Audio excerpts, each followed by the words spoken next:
Welcome back to the interview 24. Today's edition will definitely catch attention of entrepreneurs and investors who are going to take their businesses to the next level. As today we have invited to our studio Mr. Davlat, Deputy Director of the Center for Organizing the Effective Utilization of Empty Facilities, in order to discuss new changes and reforms on privatization of the state assets. Welcome to the studio, Mr. Davlat. Thank you. To start off, please tell us about the brief essence of the document on privatization of the state assets. The recent document that was adopted in October has started a new era for the transformation of the state-owned enterprises, for the privatization of state-owned enterprises, and for strengthening the private sector and improving its role and capabilities in the economy of Uzbekistan. If we look at the figures, we can see that about 50 or 55% of the economy is basically consists of the state-owned enterprises. So 55% of GDP, contribution to the GDP is about 55%. So here we cannot say that this is good or bad, but if we look at other more developed countries or developing countries, we can see that at average the participation of state is 20-25%. So we have way to go. In this regard, more than 600 companies, state-owned enterprises, are being transformed, being privatized for the coming in the coming several years. And if we look at this document, we can see the first main difference between the previously adopted privatization programs. This program, privatization program, was adopted by the order of the president. So if you look at the documents that are signed by president, we can see that order is the highest level. So what does this mean? This means that the issue of the transformation, privatization, development of the private sector is the #1 issue now. And this is a key signal to the private sector, to the investor, that government is going to make reforms towards development of the private sector, to deepen these reforms. From this document, as far as I got, we have to know that some of the state enterprises are going to be transformed and some of them are going to be privatized, right? Yes, you are right. If we look at the document, we can see that there are two types of the SOEs that are to be transformed. The first list consists of the state-owned enterprises that need more investigation, more study, or more effort from the government side in order to continue to develop in a more competitive environment. So in other words, we need to look at the taxing, at the different other barriers like licensing and etc. So to make sure that these companies will have equal opportunities with private sectors as well. So in other words, we are not going to support them all the time. So we want to prepare them. So this is a kind of transition period to make sure that these companies will be ready to become private or to have private investors in their charter capital. And if you look at the second list, we can see that there are also some companies that are going to be transformed, but here the key issue is not about the economic situation or economic conditions of these enterprises. Here key issue is the corporate governance. So we are trying to look at these companies from the perspective of the shareholder, not just the government regulating body, but as a shareholder. So to make sure that we have competitive directors, board of directors, we have good corporate governance, we have compliance system, and etc., etc. Would you think that our state has enough experience to do this project? Experience of which countries helped us to develop this strategy? Well, it's a very good and tricky question, because if we look at the experience of other countries, we can never say that this country is good and that country is bad. The reason is any country has its own mentality. It has its own way, but Yes. Definitely we need experience of other countries so that we do not make a mistake that Yes. they have made.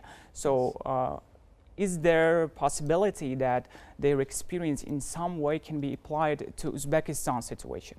Well, in this regard, if you look from this point of view, we can see, yes, you are right. We look at the expertise, at the past of other countries to know that what kind of mistakes and why has been made, and what should we do in Uzbekistan in order to not repeat the same mistakes. Definitely. And second one is we can see what kind of best practices they had, and from that best practices, what can be or should be applied in Uzbekistan. If you look at the best practices, we can see that when we are talking about attracting strategic investor, it can be local investor, strategic, or foreign investor, Yeah. we can see that we need business experts, intermediaries, professional intermediaries like consulting companies.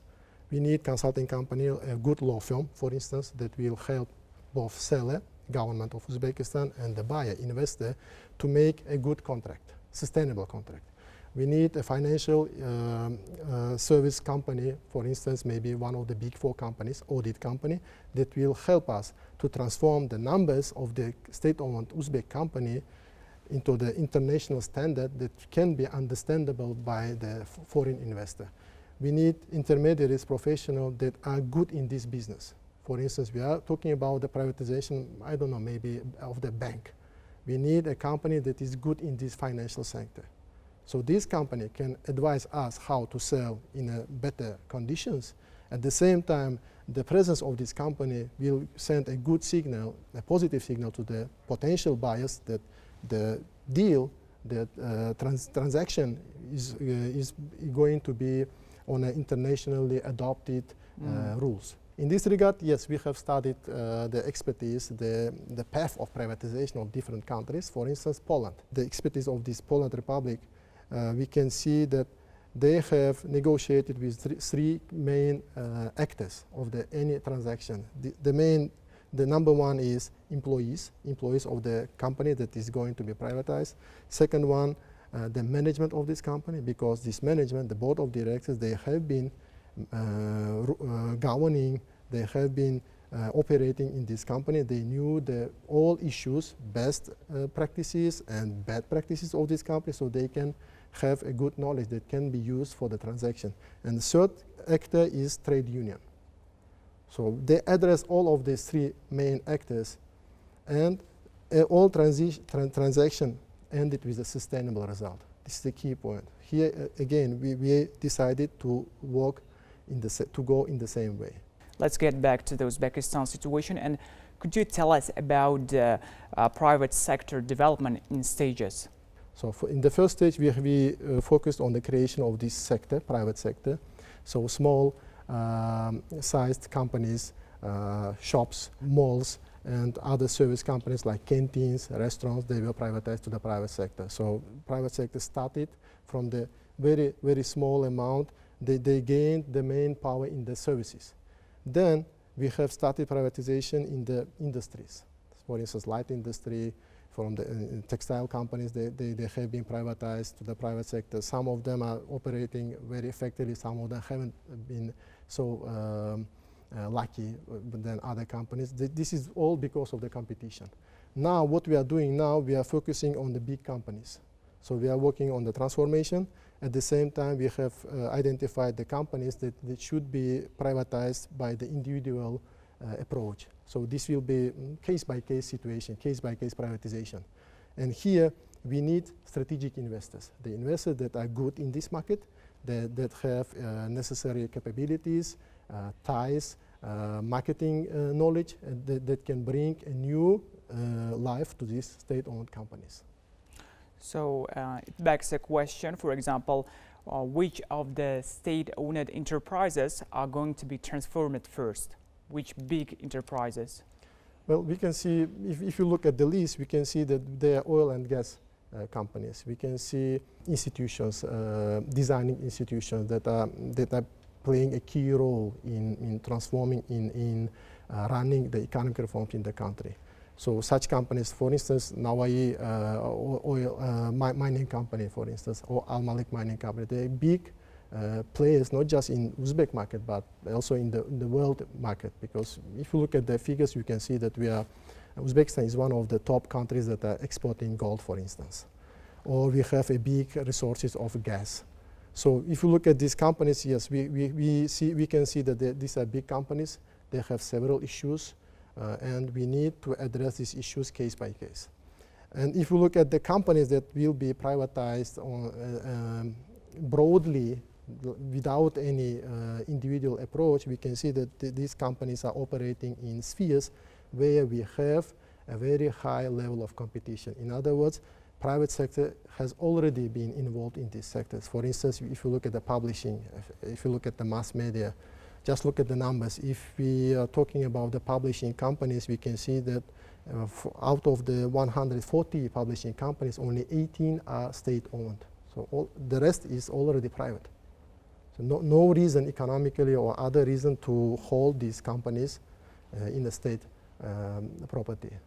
So now let's switch to the practical point of view of this privatization. I mean, what services or platforms are currently available for investors to get information about privatization, and which state assets are available to be privatized?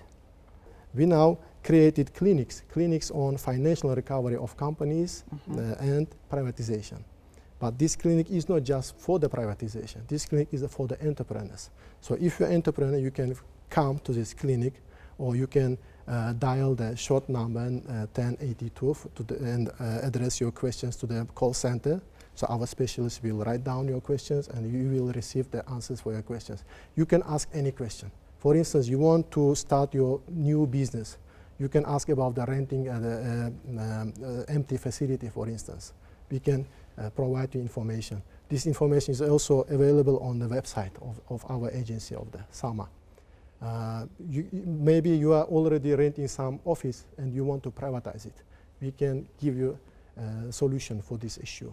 Or you are a private businessman and you are facing problem with getting additional financing resources. We can address this issue, and the representative of the bank or other financial institution will help you. So this is kind of the point, one-stop shop, where all services are provided in order to make sure that entrepreneur will get the answer for his questions, for his or her questions. And the main point, the business initiative, they will be put into life. Unfortunately, the time given to our conversation has come to an end for the investors and entrepreneurs. For more information, dial 1082 to get more necessary information on privatization. Thank you for Jamaluddin for having a time to give us an interview, and we wish you all the best in the realization of your projects. Thank you very much for having me. Thank you.